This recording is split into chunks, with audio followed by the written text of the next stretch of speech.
everyone. Welcome. This session is called Make It Stick, Sketching Words as Their Meaning. My name's Alisha Frausto, and let's get started. As I mentioned, my name's Alisha Frausto.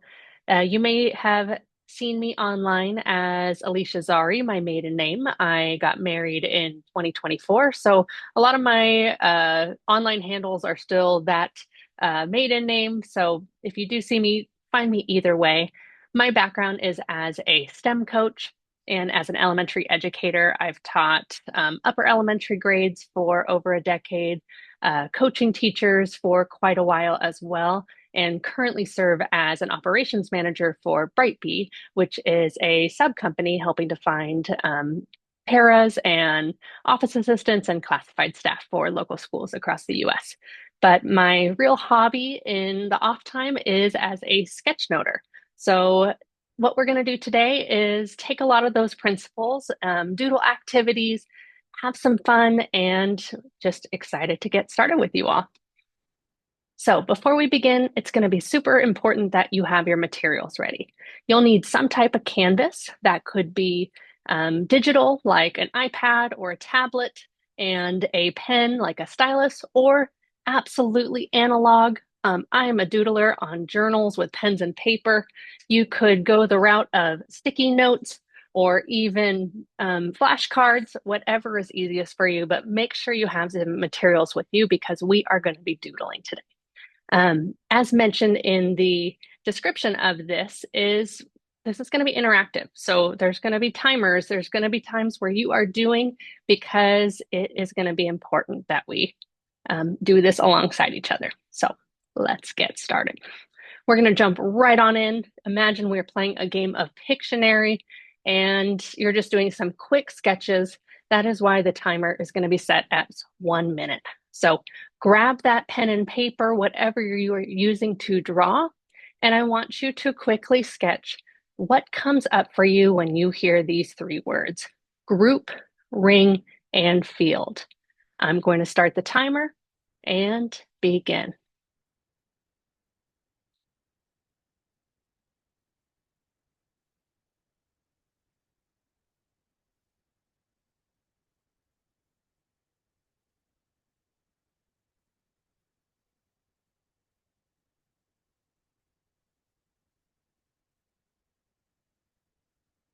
Twenty seconds have passed.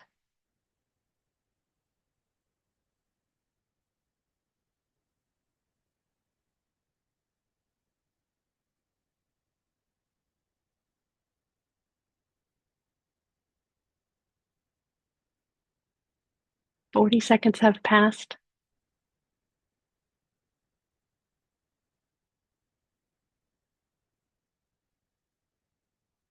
In those last 10 seconds, take a moment to sketch whichever of those words you want to add a few details to. And 3, 2, 1, time is up. We jumped right on into Pictionary. So, group. You might have drawn a group of people or a group of objects, probably something that had to do with multiple, not singular. Rings. Maybe you are like me thinking about weddings and drawing engagement rings. Maybe you are thinking of the rings on Saturn. Field. Maybe you instantly came up with a sports field like a soccer field or a football field. Maybe just a nice leisurely landscape view of flowers and leaves swaying in a field of grass.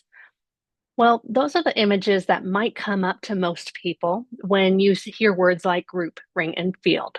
Well, you can imagine my surprise when I found these exact three words on a math test. It happened to be my final year of college. I was studying and taking the test for my single subject math exam, which was called the CSETs for California. And as you can see on the screen, these words popped up in the math context. I had now taken calculus for 2 years. I had taken multiple college level math classes for elementary education. I had never seen ring, field, and group in a math context. So if that is like you, you're probably thinking, is this a foreign language?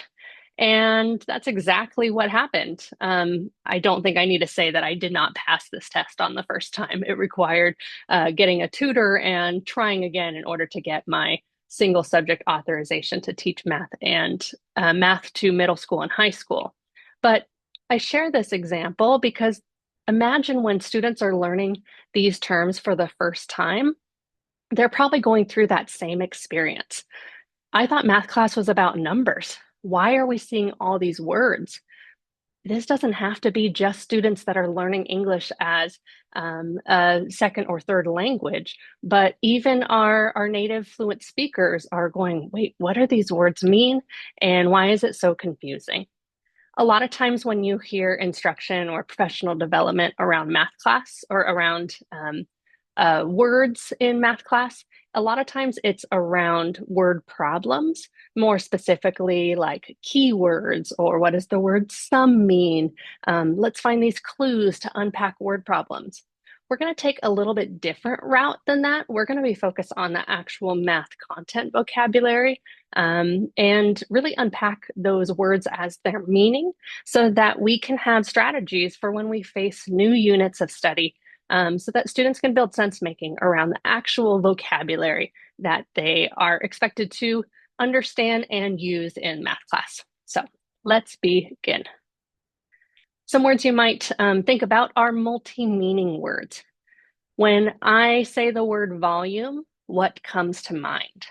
On that same piece of paper, take a moment to take 30 seconds to jot down some pictures and some words when what comes when you think of volume.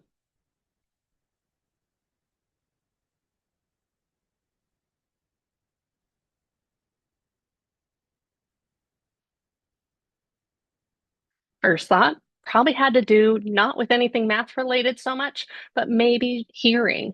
Turn down the volume on the TV. It's too loud. Why can't I hear you? The volume's too low. But if you're talking to a fifth grade teacher, in the middle of measurement geometry unit, you're probably thinking volume as the space inside of something. Volume equals length times width times height, formulas. What is the space or how much water can fill up this jar? Volume. And so in math, we have these multi-meaning words that on first glance, students may not know what the context is in the math setting. And that brings us to tiered vocabulary. Hopefully you've seen this diagram before. We're going to unpack it a little bit. Going to the very bottom, tier one is going to be the everyday types of words. Basic words whose meaning students are likely to know. They may not be content specific. It might be things like book, apple, orange, dog. Simple words that you can find commonly in everyday language. Bumping it up a notch, we're going to go to tier two words. This is where a lot of our multi-meaning words would be, that it really depends on the content or the content specific to know what that word means. The word operation, for example, in math, looks different than an operation like playing the game operation where you're going into surgery. Tier three are going to be low frequency, content specific words, specialized words that are specific to just that context. And because they're low frequency, students actually don't have a lot of access to hearing them in context, except for in that specific subject area.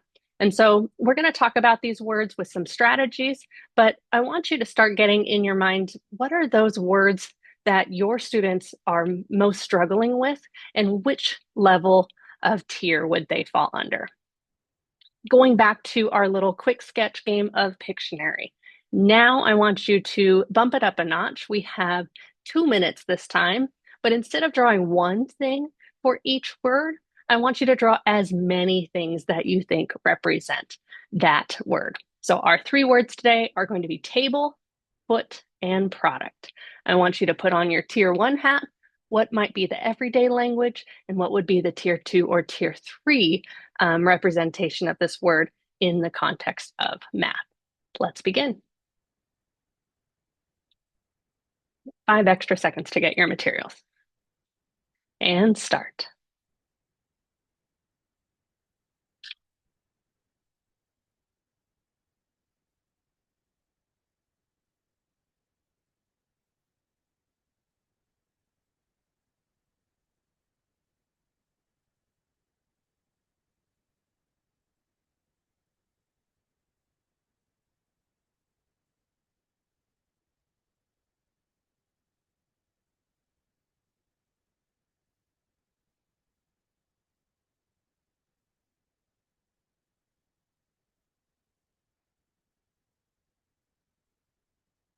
40 seconds have passed.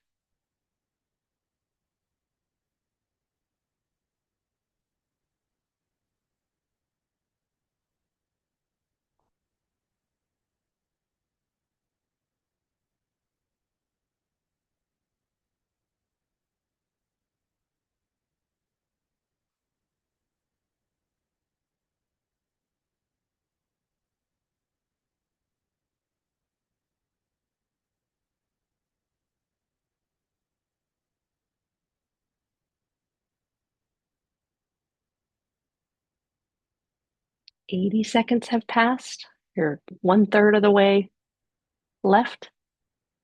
Start thinking about what would this look like in math? How might a student sketch these terms?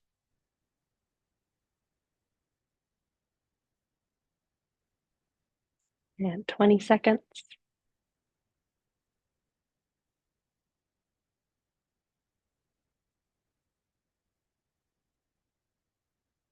10, 5, 3, 2, 1, and time is up. So let's look at these terms. For table, probably the first thing that you sketched was some type of table, like a kitchen table or a side table. But what would it look like in math? Maybe in the upper grades, it might be a function table, something where you input something and what comes out. In comes 3, out comes 15. Starting to notice patterns and doing that preparation for algebra of what's to come. Maybe it was a multiplication table with a 10 by 10 grid. How about foot? A little funky to draw 5 toes, but drawing a foot or something in a shoe versus drawing an actual ruler where students might find 1 foot. And then product. The first thing I thought of was products usually happen to be at the grocery store. Buy these things, how many products did you buy? Versus in math, we talk about product as something that has to do with multiplication, factor, factor, product. So starting to sketch and think about these multi-meaning words starts to allow you to go, which term, when I'm saying this term, what image is the first thing that comes up for students' minds? And oftentimes it's probably not the one that you are thinking you're wanting them to have. Here's another example around multi-meaning words. I found this on a YouTube video from zendmath.com. In this video, she really unpacks tiered vocabulary. I'll link it in the handout notes. And she brings this quote from Marilyn Burns about teaching mathematics. Read along as I read out loud. As I read it, please jot down the words that you think might have multiple meanings that would maybe count as math words. Even if it rains tomorrow, our football team will face the opponent. The two teams are pretty even. One difference is that their team was last year's state champion. We think that the weather will be an important factor in the game's outcome. So, which words could have been math words in this non-math context? Maybe you wrote down the same ones I did. Even if it rains tomorrow. Even in that term, yeah, that doesn't have anything to do really with math. Our football team will face the opponent. The two teams are pretty even. We've used the same word, but they're used in different contexts. The two teams are pretty even. That means they're kind of balanced. That is a very math terminology. One difference, math and difference, subtraction, is that their team was last year's state champion. We think that the weather will be an important factor in the game's outcome. As you can imagine, students that are hearing this for the first time might think only in the general tier 1 context. So imagine that newcomer in your class who is hearing these words, just barely learning English, and now all of a sudden supposed to know that this word even means this at the beginning of the sentence, but it means something different at the end of the sentence in a different context. It can be quite confusing. And so that's why intentional vocabulary instruction is important. And so today we're going to talk about some strategies of how. Before we get started, though, because you're going to be vulnerable and doodling a lot, we need to unpack two myths so that you don't carry those with you through this session as well as to your students. The first myth is that this type of activity is only beneficial for our artists and our visual learners. The second is that you can't draw, and so it kind of goes back to that artist thing as well. When we think of visual learners, you may be familiar with Howard Gardner's theory of multiple intelligences.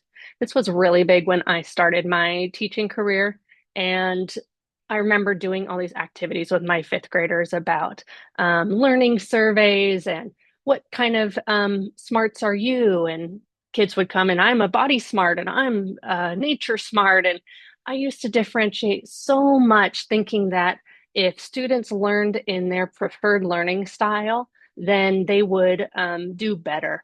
So I would differentiate and spend all my weekends trying to make something kinesthetic and something mathematical and something that incorporated music. We're going to watch a video that goes a little bit more into that on whether or not that theory is relevant. My thinking changed when I listened to this podcast from the learning scientists, and it's called Dual Coding and Learning Styles. And this video that we're going to watch is from my workshop called How to Sketchnote to Improve Memory and Communication. And so it's a little preview of some of the learning theory behind it. So let's begin. And on the topic of learning styles, I recently came across this podcast from the Learning Scientists, a group of cognitive scientists who talk about teaching and learning and the science behind how our brain works. And in episode 49, they debated learning styles versus dual coding, which is something that we've talked a little bit about before. And in the podcast episode, they talk about a research study from two researchers, Cuevas and Dawson, in 2018, called A Test of Two Alternative Cognitive Processing Models, Learning Styles and Dual Coding. In this research, they wanted to know, does matching the instruction with someone's preferred learning style enhance learning? So do you do better if you say, I'm a visual learner and I do a visual task? Do I outperform? And can we pit these two learning theories that have similarities but a lot of differences in one experiment to see which one reigns as the truth and which one is maybe myth? When I heard about these two theories pitted up against each other, it immediately gave me the metaphor of boxing. This idea that fighters battle it out to find out which one is the winner. So going to each of our contenders, we have learning styles, which is the crowd pleaser by popular vote. And it's the hypothesis that people have a preferred learning style. And if we match the learning style to the type of instruction, you should be able to perform better. Alternately, in the orange corner, we have dual coding, which is the popular vote by cognitive scientists. And in this theory, the hypothesis is that everyone learns best when we pair visual and verbal information together. And so to see this result, if we process linguistic stimuli, words with visual stimuli, images, it'll increase retention for all people regardless of preferred learning style. So let's see what happens when we pit these two theories against each other. In the fans, we have all the teachers in yellow and the cognitive scientists in orange. And so here's the method that Cuevas and Dawson did for this study. They polled 204 university students and they gave them the VARC assessment. This is visual, auditory, reading, kinesthetic, a standard like learning style questionnaire. And the purpose of this was to find out, based on how each participant bubbled, what their preferred learning style. I'm a visual learner, I'm more of a kinesthetic learner. For this case, they just categorized in two categories, more visual or more verbal. And then from there, unknown to the participants, they separated them into two different groups and gave them two different scenarios.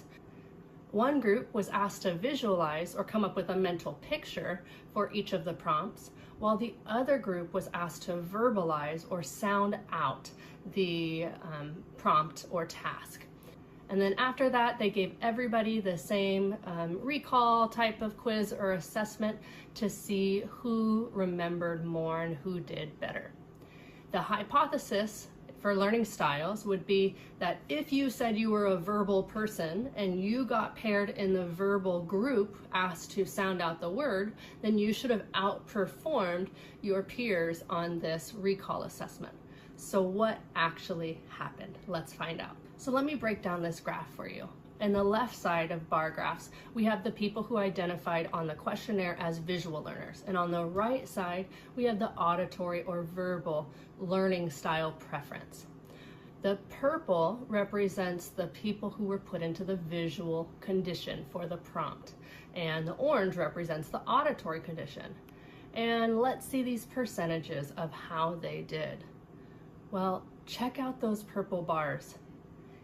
Here you can see that the purple people that were in the visual learning condition prompt outperformed everyone despite if they thought they were a visual or an auditory learner. So what does that mean? It means that everyone actually did better when given the opportunity to pair verbal with visual. And so where learning styles theory will say a verbal learner should learn in a verbal style and they don't need to add pictures because verbal suits them well, our research for dual coding actually shows the opposite. It says that everyone benefits from adding visuals into their learning. So here's our winner, dual coding, woo! And I say that not to make all my fellow educators mad, but just for a reason to start to question when you see things as instructional fads that come through, just take a step back and go, is this not just fun and engaging, but does it actually hold its weight in learning theory and learning science? It's easy to go off one end and forget to recalibrate to what is actually truth in how we learn and grow. So, And I'm going to pause it there. Funny face. and on the Um, And so, needless to say, as you dig into this research about dual coding theory, you start to unpack that myth that there are visual learners and verbal learners, but you realize that when we pair words and images together, that is what works to make learning stick. And so, the strategies that are presented today are going to be shared around math class, but absolutely take these and adopt them and bring them into all aspects of learning. So now that we've addressed myth number one, let's address myth number two, because usually the barrier to entry is that students are much more capable and excited to do these types of tasks, but it's actually the teachers that are the ones that are like, I don't want to draw in front of people. All I know how to do is stick figures. Well, for today, stick figures are perfectly fine. From the book, The Sketchnote Handbook by Mike Rohde, he really emphasizes ideas, not art. And as you can see in this image, it doesn't matter if it's a bad drawing, Pictionary style, scribbled, or a good drawing. Either way, it's still a dog. And so take that mindset of today, we're intentionally going to be doing things very quickly so that you can't get too perfectionist in the details. And hopefully, by the way of seeing that I'm sketched alongside you, also giving myself time limits, it really isn't about the perfect art, but about focusing on the idea.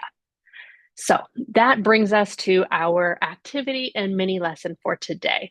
This activity, called Sketching Words as Their Meaning, is from a book called How to Sketchnote, a step-by-step manual for teachers and students, book number 2 from Sylvia Duckworth. You've probably seen her sketch notes online, which a lot of them are captured in book number 1. And I've actually had the privilege of getting to meet with her at conferences, as well as share some of my students' sketch notes when she went on her sketchnote world tour, teaching students across the world quite a few years back. So this lesson is called Words as Their Meaning. You can see these are my 4th grade student examples. We're going to take a spin off of that. Before we begin with the actual activity, quick teacher tip, always focus on ABC, activity before content. Whenever you're trying something new, it's important to practice and learn the routines in a very low cognitive level, very fun, easy entry for all. And so, whenever we're learning a new routine, I would do not jump into the math content to the tier two or tier three. I started at tier one, the everyday language, easy for all. So, we're going to do the same thing. Start with tier one before we bump it up again to tier two and tier three. So, tier one word, cold. Have your materials ready. What do you think of when you hear the word cold? Take 20 seconds to jot down a few notes or images.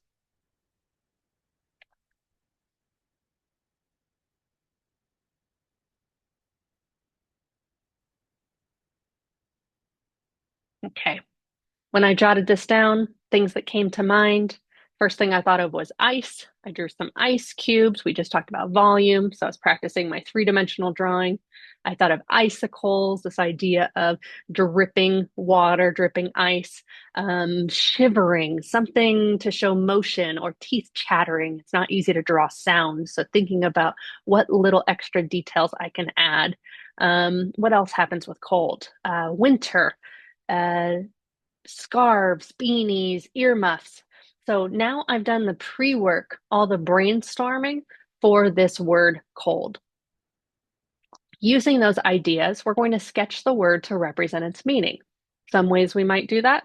We might look at the shape of the word. Can we put this word in some type of frame that represents its meaning using the inspiration we just brainstormed? Or we might look at specific letters. I'm really eyeing that O right now because the O looks like a perfect face that I can put a beanie on. So to sketch this word as its meaning, putting those images together, I have my O as my face. I have the teeth chattering. I have the earmuffs, the scarf, and adding in the other letters, I've added some dripping icicles as the font. Students love being able to create different fonts. It's really easy now because you can Google a million fonts just in images or even go to a Google Doc and see what different type of fonts you can do. But it's fun for them to create their own and think about what the meaning is. How do I represent cold versus represent hot? So that is the idea of sketching words as their meaning. Now it's going to be your turn. You can do your own version of cold. I've given a few examples here. And throughout, I will try to stay quiet so you can focus on your work. Feel free, if you like to put on a little background music, you're more than welcome to. But we are going to turn on a 3-minute timer. And during that time, I'll shout out some tips and some inspiration if you need it. Let's begin. So grab those materials. We are sketching words as their meaning.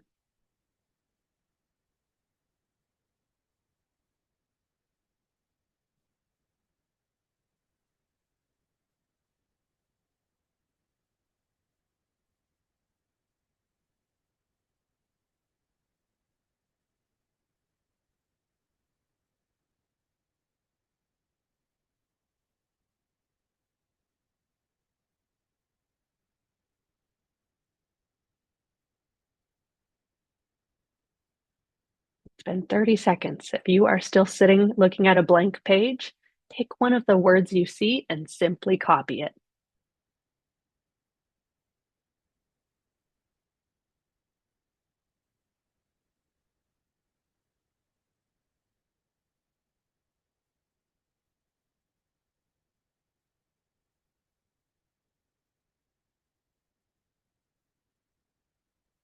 Another inspiration for words, find word pairs. We drew cold. Now let's pick the antonym. Let's draw hot. We see loud. Maybe pick quiet. Expand, contract.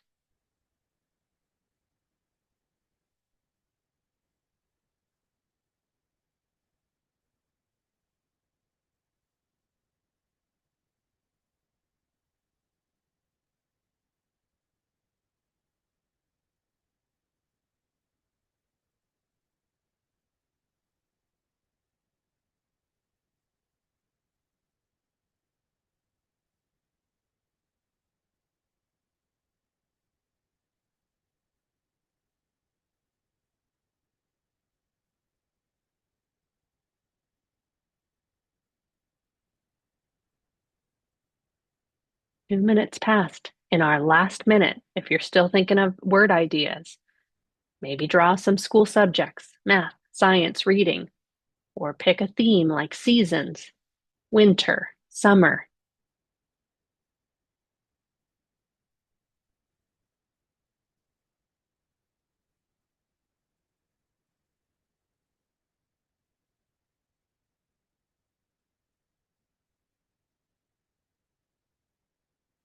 In these last 30 seconds, instead of picking something new, start to look at which one you want to add a few details to, or which one might be your favorite.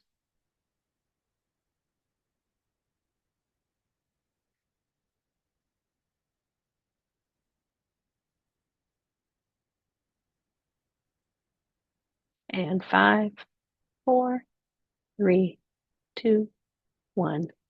Time is up. 3 minutes seems like a lot in sometimes and seems so fast in others.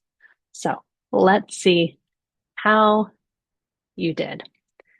Usually, if I was doing this in person with you or if I was teaching this, we would pause, we would reflect, we might think, pair, share. And my favorite step is also to do a gallery walk. And when you do a gallery walk, it's important that you let students decide what they want to share because it's really vulnerable when you're doing rough drafts to have everybody come see it. Usually, when people walk around, they all ooh and ah over the artist versus the one that this was very uncomfortable for. And so I would give the students the option. If you want to show your work, face it up. If you don't want to show your work, face it down. If you want to point to which one you want people to see. And then we do a silent gallery walk, walking around, doing a quick, silent 30 seconds or a minute, and then come back to your seat. So whether this reflection is personal or it is done as a whole group, I want you to look at your own and think about which word sketch was your favorite. If you are watching this live and we have the chat feature, feel free to type which word that was in the chat and maybe even why you liked it. I want you to think about what characteristics represented the word as its meaning. Looking at hill and mountain, those are in the same category of words, but noticing that mountain was jaggedy and larger scale versus a hill is something smaller.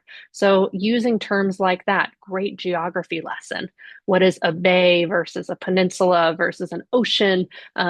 Creating context, even though these are all a sea versus just bodies of water. Now, I want you to find one that maybe you don't exactly like, wasn't exactly the one that you want to show on your gallery walk. Which word are you still stuck with? Maybe it kind of got at its meaning, but you know that you could do better. If we were doing this in person, we would make a whole mini lesson around this, almost like a writing revision lesson, where you could have a peer conference and say, well, I was trying to go for this, but I didn't really convey it. What could I do to elaborate on it? And so thinking about how you can not just take it as, oh, this is fun and games, but how do we actually analyze the sketch for its meaning?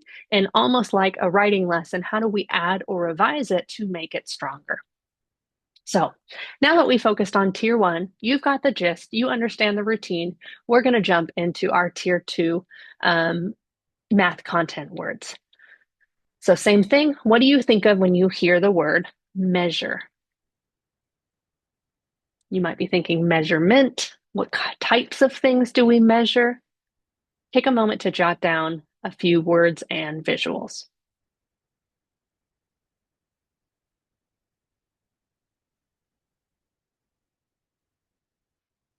First thing I thought of was going back to that example of foot. I thought of ruler. Ruler made me think of measuring tape and helping my dad in the garage when he was building projects around our house. What else was in his toolbox with a level?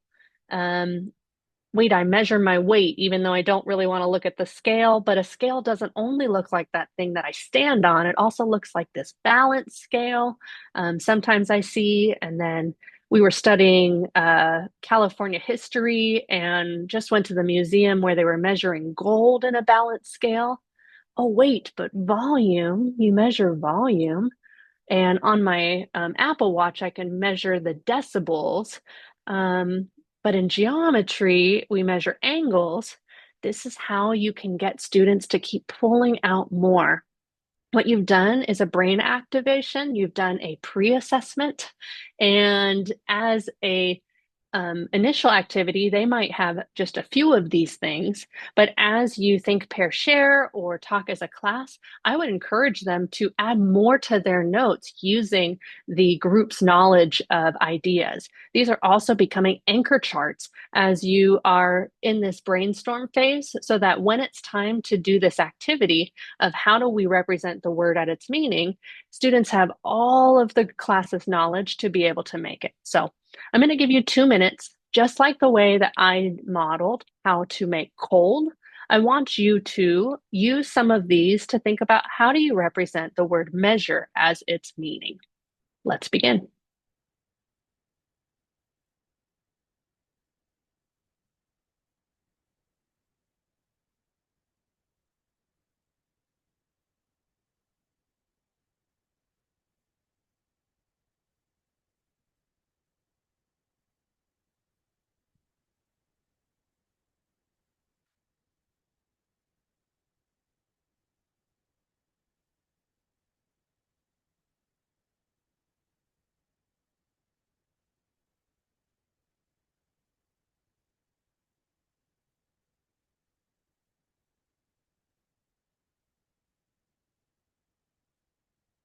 You're about a third of the way in.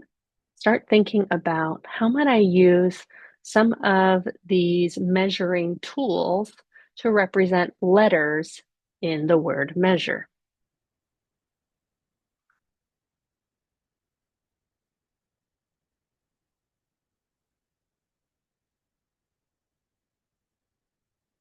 Less than a minute left.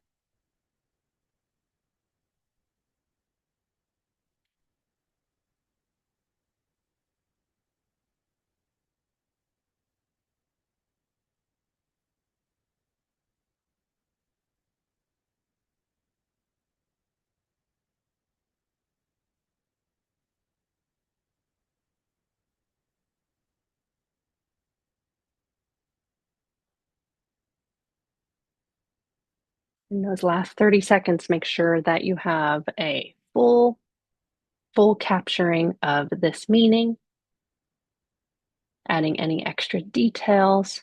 Again, focusing on ideas, not art.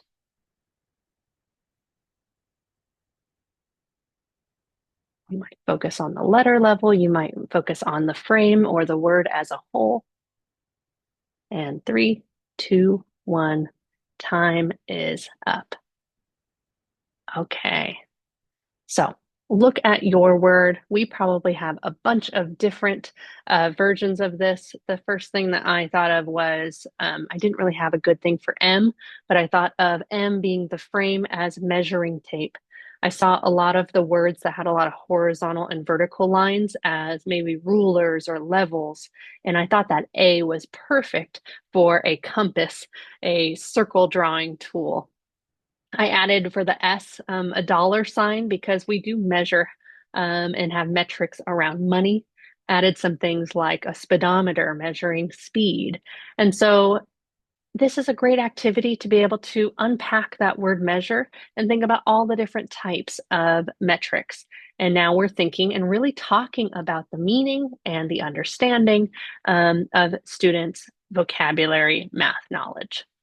So, as we are going to do this one more time, brainstorming math words, I want you to think about creating a word list. So, before it was just random words winter, summer, cold, hot.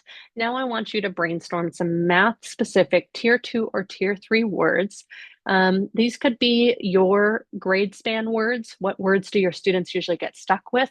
If you're having trouble, I find that geometry is a very visual unit in math. And so a lot of those words, cone, triangle, quadrilateral, those are really great, lengthy words that are really fun to be able to sketch out and play this sort of Pictionary with. So Hopefully you have a list now of some of those words. If you need some more words, take a moment to look at this list, jot a few more down because they will not be on the next screen. And same thing we did with the last one with the hill, the mountain, the loud, the expand. We are going to sketch some words as their meaning, but this time math addition. So you can use the information on the screen to get started. Our 3-minute timer begins now.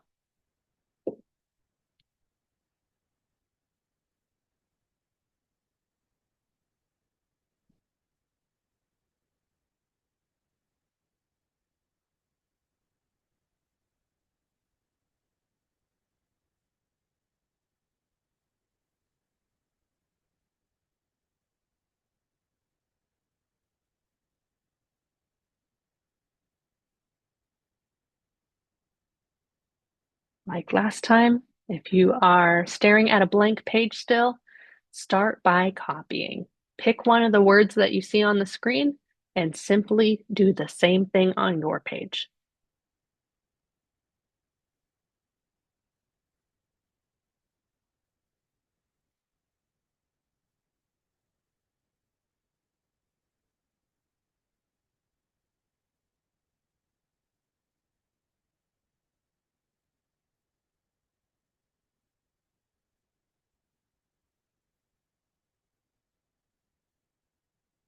If you're looking for words, start with shapes.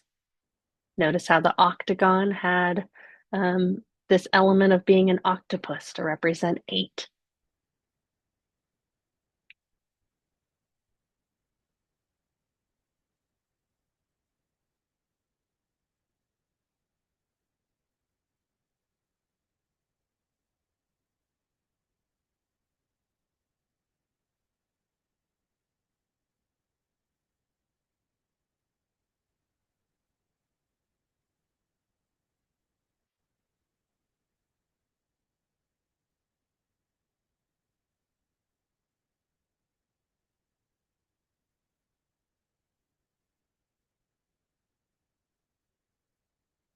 In your last minute, you can decide if you want to go for quantity, starting to sketch new ones, or if you want to pick one and start to revise it. How could you make it better? How could you represent its meaning so that if anybody saw this, they would understand the context and could describe the characteristics of the word?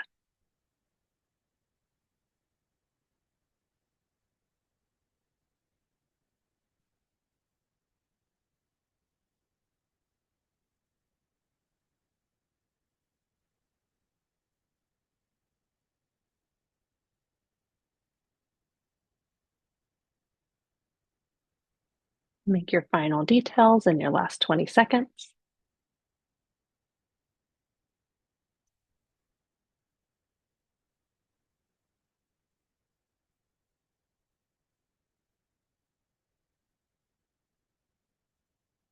3, 2, 1, and 0.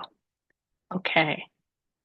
Take a look at your words. What came out in the last 3 minutes? It could have been what you were envisioning with the words that you brainstormed, or maybe one word triggered another. Like when I started drawing vertical and seeing how can I highlight the vertical aspects of this. Oh, wait, that makes me think of the opposite, horizontal, same as even versus odd. How can I represent what those mean so that if I'm remembering those words, I can come back and have a visual cue? So, same as last time, start to look at which one was your favorite. Why did you like it? If you are watching this live and want to type something in the chat, go for it. Which word are you still stuck with? What is that problem child word that you're like, I wouldn't even know how to explain this to my students if I was teaching it tomorrow? In those contexts, I say let the students decide. Make it a brainstorm session. Come on in and say, you know what? I've been really stuck with the word divisor. I never remember dividend, divisor, and quotient. How could we represent those? and start using the class discussion to find out what do they know about those words? What are their context clues? What relationships of this is similar and this is different help them use visual thinking to be able to demonstrate that. When I had a friend of mine do this with her fifth grade students, I wanted to share what happens usually the first time you do an activity like this. You're going to find a lot of students that are going to draw their words and they actually have nothing to do with math. That is also why we usually play the first couple rounds as totally tier one words. And the top left example, you can see divide, and they added some division symbols. Yeah, that's great, but it's still very low level. If I were to rate this on a rubric, it doesn't exactly show me they understand the meaning, but they understand the symbology of how we represent this in math. The bottom one is just artistic. Maybe they saw the shadow in the previous example and wanted to practice drawing shadows. The top right actually could be divide, maybe divide and conquer, or armies are divided over an issue. And so that's a great first start. And so when thinking about how to roll out something like this, we're really going to be getting into the teacher tips. You may decide to do what's better. Like, do I save art lesson, fun math lesson for just Fridays versus a little bit a day? I actually vote for mini lesson style, like little snippets of instruction. The consistency, just like if I'm building a new habit, like going for a walk or a run, it's better to actually do a little bit every day than make a big chunk or a big task one day a week. Similarly, I would really focus on a gradual release model. So if I'm doing a mini lesson, an example might be if we're just starting, the first day might just be, hey, everybody, we have some examples. Feel free to copy what you see and then add some more. And now on day two, let's copy some more. Who can make a newer version of the word music or noodles or growth? And then on Wednesday, I might say, we're going to spotlight one word together, kind of like the way we did cold or measure. I want you to talk to your partner and think about all of the things that you can think about that represent that word and see if you guys can come up with the most creative way to represent its meaning in a sketch. Then after that gallery walk, we're going to look at other examples of the way our classmates did it. And now let's revise your example you did yesterday. And now it's your turn. Brainstorm the coolest word that you can think of and sketch it. In whole, that was 25 minutes in the week. We got a lot of processes. We practiced a lot of habits around growth mindset and revision and collaboration. And so you're going to find that this has much more of an impact besides just math class or vocabulary lessons. And as students started to revise, they started to get a little more creative. Instead of division symbols all around, they used the division symbols as the eyes. Looking at the actual letter shape, thinking of the open space in this D as a cookie, thinking of fractions, same as this pizza pie here or cake here, putting it into pieces and dividing it into slices. And so you can use these examples and spotlight things almost the way you would teach writer's workshop to have students go deeper and deeper. And if you have this and you're still struggling with where do I squeeze it in, think about it not so much as I'm just doing it in math class, but I'm squeezing in sketching in my morning meeting, or come after recess, we're going to draw an emoji. What's our mood meter? On Friday, we're going to do a doodle challenge. Whatever you can double dip and make it just a regular habit in practice is really where we're going. But before we close today, I want to take it one step further, a little emerald, bam, kick it up a notch. Thinking about vocabulary instruction, you can see this example from valentinaesl.com. She gave me permission to share this with you. Traditional instruction, this is a foreign language. I actually have no idea what any of these words mean, which makes it even more able to empathize with students that this wonderful anchor chart tool means nothing if I have no context clues. They're organized, it's colorful, it's alphabetical by order. I can go see it on the sidewall, but Because there are no clues, it means zero to me. That said, another way would be an interactive word wall. I still have no idea this language. I have no translation. I don't want to jump to Google Translate just yet. But instead of just being a word list, I have the visual context clues.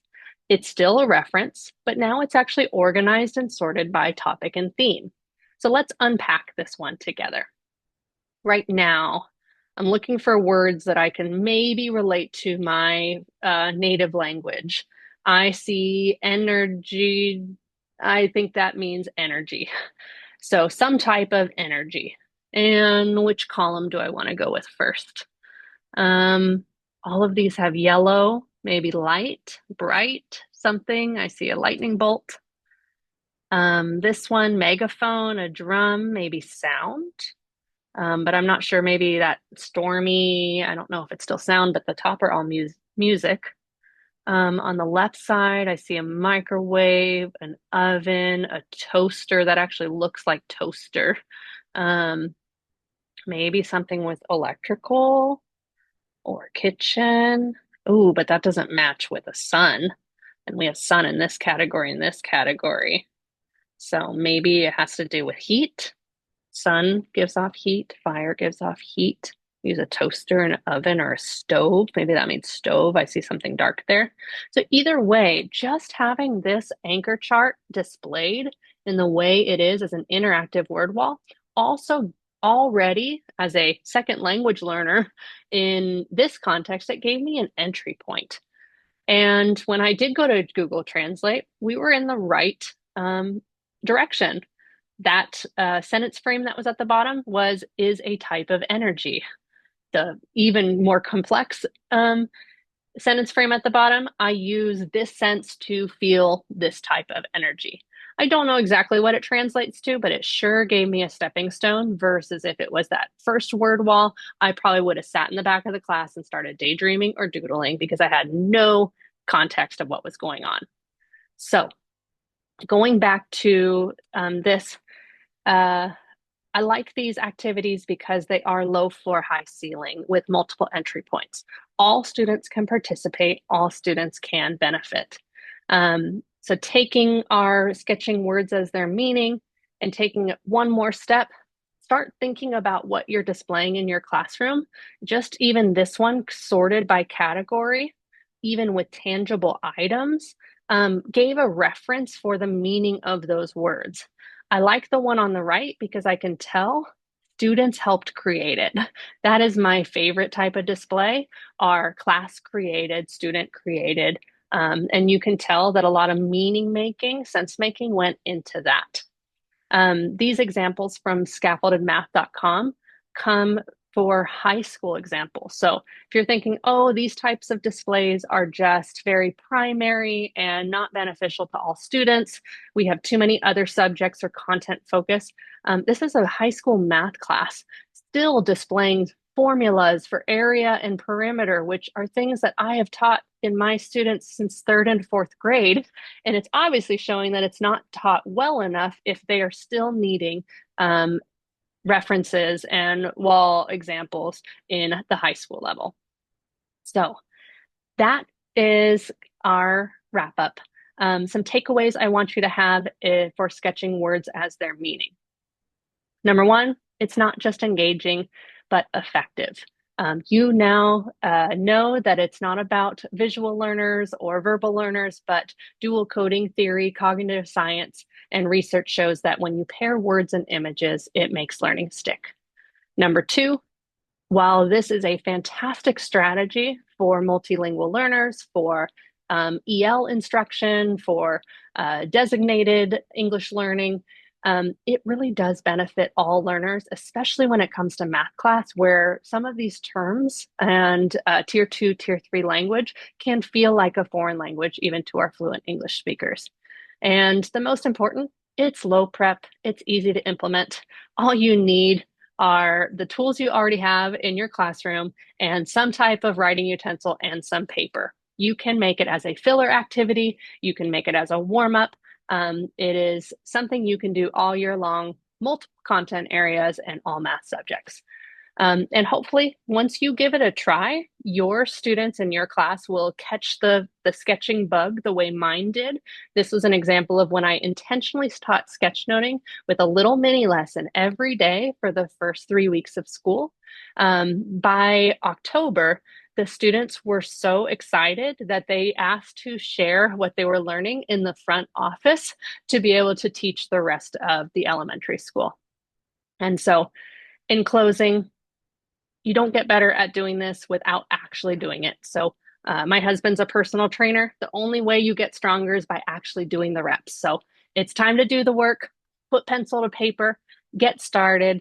It's about ideas, not art, and everyone can do it. I super appreciate that you all shared this session with me. If you would like to learn more, this was just one mini lesson out of a series of lessons in my online workshop at grassrootsworkshops.com. In that, we talk a little bit more unpacking that dual coding theory and the learning theory behind why pairing visuals and words is beneficial. We talk about tools. We talk about filtering content. This is really gets into reading comprehension. And then we have a full bunch of challenges where we just play Pictionary. We learn how to draw people, how to draw icons, how to take information and lay it out on a page as sketchnoting. And I close with how to teach it in different subject areas. If this is something that you're interested in, I have linked here in the top corner a preview from my How to Teach Sketchnoting in Math and Science with this example as one of them. My favorite tip is to build in metacognition and reflection. I had students reflect before they turned in their math test. If a student thought they did awesome and they bombed the test, that showed me that something was off. If a student was like, I don't know how I did, and they got 100%, they also had something off in their self-awareness. But my favorite is when they knew exactly what they got right and exactly what they needed to work on, like this little buddy in the corner. I need to work on grams when we're converting measurements. So feel free to take that super easy strategy. I am so glad that I got to spend this hour with you. Please don't be a stranger. You can reach out to me at energizingeducators@gmail.com or find me on LinkedIn, either under Alisha Zari or Alisha Frausto, however it is at the time that you are seeing it. Thanks so much for this session, and make sure to check out the handouts for more resources. Bye.